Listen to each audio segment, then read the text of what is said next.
السلام علیکم ورحمۃ اللہ وبرکاتہ۔ خواب کی تعبیر کے ساتھ آپ کی خدمت میں حاضر ہیں۔ سب سے پہلے اگر کوئی یہ خواب دیکھے، پانی کے اوپر چلتا ہوا اپنے آپ کو دیکھے، اور پانی صاف ستھرا ہو، دریا کا پانی ہو، نہر کا پانی ہو، تو اللہ تعالیٰ نے پانی کے بارے میں ارشاد فرمایا ہے وَجَعَلْنَا كُلَّ شَيْءٍ حَيٍّ، ہم نے ہر چیز کی زندگی پانی کے اندر رکھی ہے۔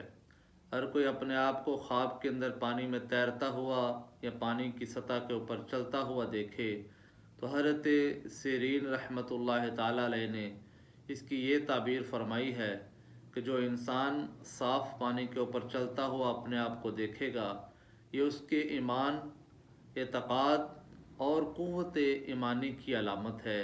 یہ خواب اچھا ہے، صاف ستھرے پانی کے اوپر اپنے آپ کو چلتے ہوئے، تیرتے ہوئے دیکھنا۔